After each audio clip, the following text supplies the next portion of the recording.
Hello friends, હું છું Hardik Patel. Icon engineering tuition ક્લાસીસની ચેનલમાં વિદ્યાર્થી મિત્રો આપનું સ્વાગત છે. ડિપ્લોમા સેમિસ્ટર 1 ની અંદર અભ્યાસ કરતા મારા વિદ્યાર્થી મિત્રોનો જે સબ્જેક્ટ આવે છે બેઝિક ઓફ ઇલેક્ટ્રોનિક્સ, જે BOE સ્વરૂપે આપણે શોર્ટ ફોર્મમાં જાણીએ છીએ, એના આજે આપણે વાત કરવાના છે unit number 2 and unit number 3 ના very and very most important question, જે GTU માં તમને પાસિંગ ઉપરના માર્ક્સ અપાઈ શકે છે.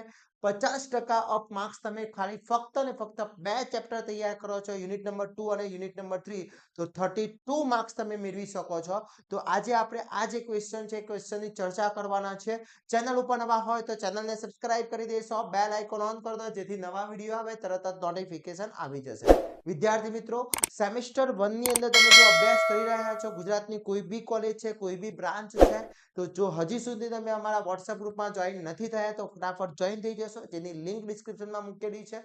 જોડે જોડે આપણી એપ્લિકેશન પ્લે સ્ટોર ઉપર અવેલેબલ છે, એપ સ્ટોર પર પણ અવેલેબલ છે, આઇકોન એન્જિનિયરિંગ ટ્યુટોરિયલ્સ, જે ફટાફટ ડાઉનલોડ કરી લેશો. અને એની અંદર ટોટલી કોર્સ મૂકેલા છે. આ BOE સબ્જેક્ટ છે, એના કોર્સિસ પણ એની અંદર અપલોડ કરી દેવામાં આવ્યા છે. દરેક સબ્જેક્ટના કોર્સ છે વિથ વિડીયો લેક્ચર. તો તમે હજી સુધી કોર્સ પરચેસ ના કર્યો તો ફટાફટ કોર્સ પરચેસ કરી અને તૈયારી સ્ટાર્ટ કરી દેશો. આજે આપણે વાત કરવાના છે યુનિટ નંબર 2 જે છે ફંડામેન્ટલ ઓફ સેમિકન્ડક્ટર, અને યુનિટ નંબર 3 છે ડાયોડ એન્ડ રેક્ટિફાયર. આ જે યુનિટ નંબર 2 અને 3 છે 32 માર્ક્સનું GTU ની એક્ઝામ પૂછાવાનું છે, 32 માર્ક્સનું GTU ની એક્ઝામમાં પૂછાવાનું છે. બહુ જ ઇમ્પોર્ટન્ટ છે, તો ખાસ એન્ડ સુધી જોડાતા રહેશો અને આ વિડીયોને તમારા ફ્રેન્ડ સર્કલમાં પણ શેર કરી દેશો. હવે જોઈએ કે યુનિટ નંબર 2 માં મારે કયા કયા ક્વેશ્ચન પરફેક્ટલી કરવા જોઈએ જેથી હું યુનિટ નંબર 2 આખું કવર કરી શકું. તો યુનિટ નંબર 2 ની અંદર 11 માર્ક્સનું યુનિટ નંબર 2 છે, તો એ 11 માર્ક્સ મેળવવા છે. તો આટલા ક્વેશ્ચન તમે પરફેક્ટલી કરી લો છો તો 11 માર્ક્સ ઈઝી આવી જશે. પહેલું છે વાહક, અવાહક અને અર્ધવાહક, conductor, semiconductor and insulator with એના એનર્જી બેન્ડ ડાયાગ્રામ સાથે દર્શાવવાના છે. વાહક કોને કહેવામાં આવે છે? તો ઇઝીલી પ્રવાહ પસાર થવા દે એને આપણે કંડક્ટર કહીએ છીએ. પ્રવાહ પસાર થવા દે અથવા ના થવા દે એને સેમિકન્ડક્ટર કહીએ છીએ. અને વિદ્યુત પ્રવાહ પસાર ના જ થવા દે એને આપણે ઇન્સ્યુલેટર કહીએ છીએ. ઓકે, એના પછી જે energy band, valence band, conduction band અને ફોર્બિડન વ્યાખ્યા આપવાની છે. બધા જ બેન્ડની વ્યાખ્યા આપવાની છે. મોસ્ટ IMP છે. એના પછી એન ટાઈપ સેમિકન્ડક્ટર ડિવાઇસ અથવા P, આ બંનેમાંથી એક ક્વેશ્ચન GTU ના પેપરમાં 100% હશે, ફાઇનલ હશે. એન ટાઈપ સેમિકન્ડક્ટર અને P ટાઈપ સેમિકન્ડક્ટર. ઓકે, એના પછી વાત કરીએ અર્ધવાહકોની કંડક્ટિવિટી પર તાપમાનની અસર શું થતી હોય છે, ટેમ્પરેચરની ઇફેક્ટ શું થતી હોય છે, એ સમજાવવાનું તમને પૂછી શકે છે. એના પછી ટ્રાયવેલેન્ટ, ટેટ્રાવેલેન્ટ અને પેન્ટ્રાવેલેન્ટ એટમ સમજાવવાનું પણ પૂછી શકે છે. તો આટલા ક્વેશ્ચન કરી લો છો એટલે યુનિટ નંબર 2 તમારું આખું કવર થઈ જાય છે વિદ્યાર્થી મિત્રો. અને આટલા જ ક્વેશ્ચનના આન્સર આપણે કોર્સમાં પ્રોવાઈડ કરેલા છે. ઇંગ્લિશ મીડિયમ અને ગુજરાતી મીડિયમ બંને લેંગ્વેજમાં છે. તો ફટાફટ કોર્સ પરચેસ કરીને તૈયારી સ્ટાર્ટ કરી લેશો જેથી GTU માં બેસ્ટમાં બેસ્ટ માર્ક્સ મેળવી શકીએ. હવે વાત કરીએ યુનિટ નંબર 3, જે યુનિટ નંબર 3 21 માર્ક્સનું છે, એટલે પાસિંગ માર્ક્સમાં ફક્ત 2 માર્ક્સ પૂરતા હોય છે. તો યુનિટ નંબર 3 આખું તમે પરફેક્ટલી કરી લો છો તો 21 માર્ક્સ તમારા GTU માં કવર થઈ જશે. તો એની અંદર પહેલું છે PN જંકશન ડાયોડ સમજાવવાનું, એનો સિમ્બોલ છે. તો PN જંકશન ડાયોડનો સિમ્બોલ યાદ છે? આ રીતનો PN જંકશન ડાયોડનો સિમ્બોલ આવે. આ એનોડ છે, આ કેથોડ છે. પછી PN જંકશન ડાયોડના બાયસિંગ શું છે, બાયસિંગની રીતો છે, બાયસિંગ કઈ રીતના કામ કરે છે એ તમારે સમજાવવાનું છે. બાયસિંગ મોસ્ટ IMP છે.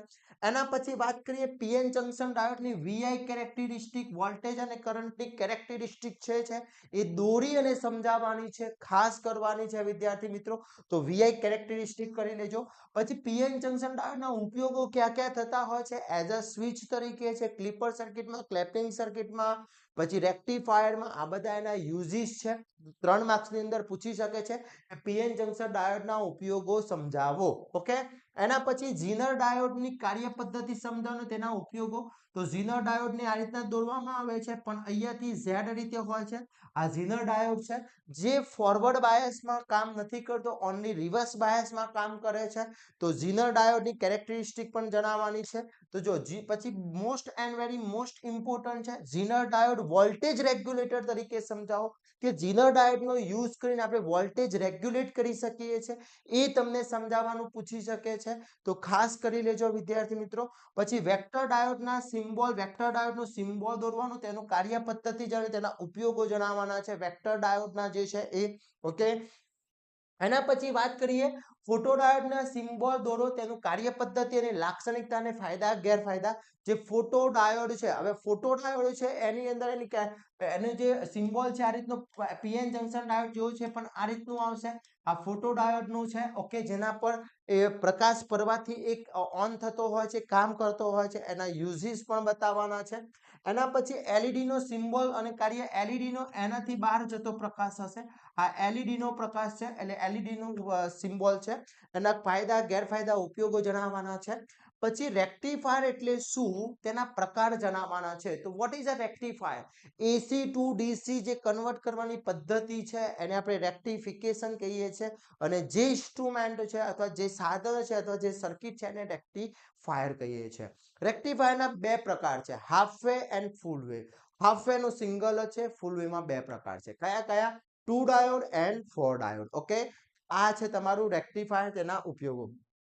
પછી અહીંયા ફૂલ વેવ રેક્ટિફાયર સમજાવો અથવા બ્રિજ વેવ રેક્ટિફાયર.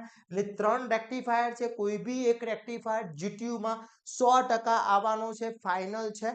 એના પછી ફૂલ વેવ, હાફ વેવ અને બ્રિજ રેક્ટિફાયરની સરખામણી, કમ્પેરિઝન કરવાની પૂછી શકે છે. આટલા ક્વેશ્ચન તમારા પરફેક્ટલી કરી લો છો તો 21 માર્ક્સ યુનિટ નંબર 3 માંથી અને 11 માર્ક્સ યુનિટ નંબર 2 માંથી, એટલે ટોટલી 32 માર્ક્સ તમે GTU ની એક્ઝામમાં કવર કરી શકો છો. અને 110% મારી ગેરંટી છે આટલા જ ક્વેશ્ચન તમારે તૈયાર કરવાના છે અને આમાંથી જ તમે માર્ક્સ મેળવી શકો છો. આ બધાના જ ક્વેશ્ચનના વિથ આન્સર આપણા કોર્સની અંદર છે મિત્રો. ઘણા બધા આમાંથી કોમ્પ્યુટર બ્રાન્ચના વિદ્યાર્થી મિત્રો ખાસ એક એ વસ્તુ ઇમ્પોર્ટન્ટ છે કે યુનિટ નંબર 2 અને 3 તમે પરફેક્ટલી તૈયાર કરો છો તો તમારા જે કોમ્પ્યુટરની અંદર મોડર્ન ફિઝિક્સ આવે છે યુનિટ નંબર 5, એ આમાંથી જ કવર થઈ જતું હોય છે આખું. સેમ ટુ સેમ છે, એટલે એક જ વાર તૈયાર કરવાનું છે, બે સબ્જેક્ટમાં તમને કામમાં લાગી જવાનું છે. ઓકે, બધા જ ક્વેશ્ચન યુનિટ નંબર 5 માં છે, એમાં ગેટ્સ વધારે છે, પણ આ જેટલો સિલેબસ યુનિટ નંબર 2 માં છે અને યુનિટ નંબર 3 માં છે એ બધા જ ક્વેશ્ચન તમારા ત્યાં કવર અપ થઈ જાય છે. તો એક પણ ક્વેશ્ચન એવો નથી કે જે તમે તૈયારી ના કરી શકો, બધા જ ક્વેશ્ચન તમારે પરફેક્ટલી તૈયાર કરવાના છે. ઓકે, તો આ બધા જ ક્વેશ્ચન પરફેક્ટલી કરી લેશો, એક પણ ક્વેશ્ચન રહી ના જાય એની ખાસ તકેદારી તમારે રાખવાની છે વિદ્યાર્થી મિત્રો. ઓકે, આ બધા જ ક્વેશ્ચન તમારા માટે બહુ જ ઇમ્પોર્ટન્ટ, એટલે સૌથી વધારે ઇમ્પોર્ટન્ટ કહી શકાય એટલા ક્વેશ્ચન છે વિદ્યાર્થી મિત્રો.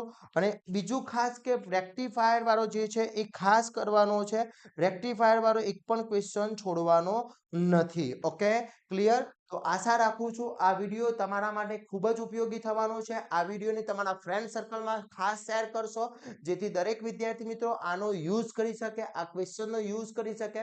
અને જે વિદ્યાર્થી મિત્રો તૈયારી કરવા માટે બેસ્ટ તૈયારી કરવા માંગતા હોય એ લોકો આપણો કોર્સ મૂકેલો છે જેની લિંક ડિસ્ક્રિપ્શનમાં મૂકેલી છે, ત્યાંથી કોર્સ પરચેસ કરીને તૈયારી સ્ટાર્ટ કરી લેશો જેથી GTUમાં તમને ખૂબ જ હેલ્પફુલ થવાનો છે અને દરેક ક્વેશ્ચન તમારા બહુ જ ઉપયોગી થશે. તો આવા જ નવા વિડીયો સાથે નવા દિવસે મળીશું. ત્યાં સુધી વિદ્યાર્થી મિત્રો મને રજા આપશો.